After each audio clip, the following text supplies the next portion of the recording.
So today I'm going to be talking about the functions of each accessory structure of the skin, starting off with the two sweat glands.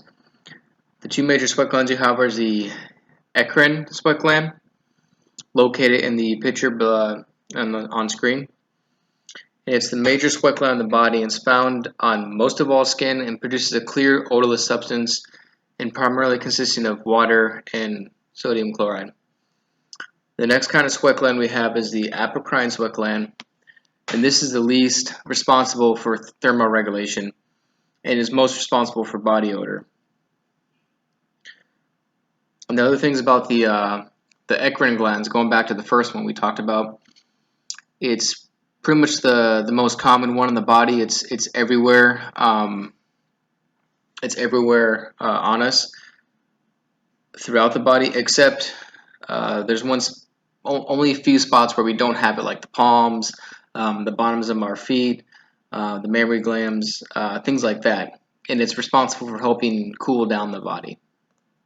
And going back to the apocrine gland, like I said, these kind of glands are located on the armpits, the scrotum, the anus, and the labia.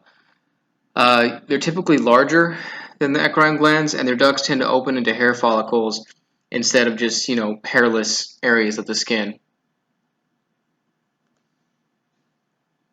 And like previously mentioned before, it is responsible for body odor. So any sort of odors that come from our body, that's the gland that's responsible for secreting it.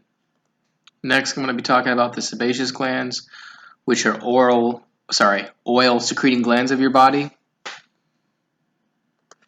And their main function is to produce a substance called sebum. It's a kind of like a thick, oily substance, and it's composed of mostly fat and cellular debris.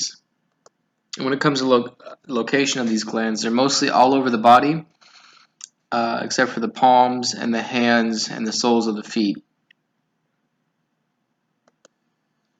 In continuation, I'm talking about the sebum gland. So there are basically three major roles that it plays in our human body.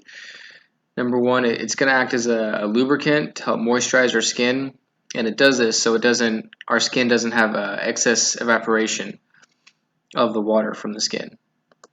It also keeps us healthy by checking in on the growth of bacteria on our skin. That's because it contains chemicals that actually kills the bacteria, so it ensures that it doesn't go into the deeper layer of our skin. And it also helps conditioning of the hair, meaning that our hair won't become too dry or brittle. Next, we're going to go on to the functions of the fingernail.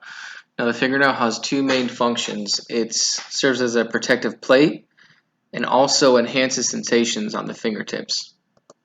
So even though people know that obviously the fingernail provides protection, the way it helps us sense things is that it has the fingertip does have many nerve endings at the very end. So the word that I found is it acts as a counterforce to the fingertip. So it even provides more of a sensory input when you're touching something or interacting with an object. Next, I'm going to be talking about the hair. Now, in the picture on the screen, you're going to see it separates the hair shaft and then also the hair root. And the shaft is anything that's basically projecting from the surface of our skin, and the root is it's enclosed beneath the skin. And the top four purposes that our hair has, how it helps our bodies, is first you have expression. So the hairs on our eyebrows help us gauge a person's emotion, whether if they go up or down, or they're angry, or they're sad. And then we also have protection. So we have, like, our eyelashes protect our eyes, from little things of dirt. Nose hairs keep things out of the respiratory system. And then also hair on the head itself adds a small little cushion against bumps. It acts as also a sensation, so it helps. Hair uses sort of like a light touch system to detect things.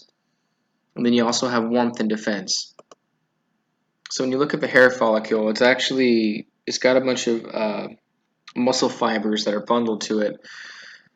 And this actually helps us, what's the word I'm looking for? It sort of acts as like a alert to our body when we're cold, lets us know when we're when we're scared. It almost acts as a way of, in order for us to survive, lets us know when we're in danger. So the hair on your skin will actually stands up, and that's actually a defense mechanism for the human body to know when it's in danger. And then of course keeping warm. The more hair you have, the more you can insulate your body temperature and stop it from escaping.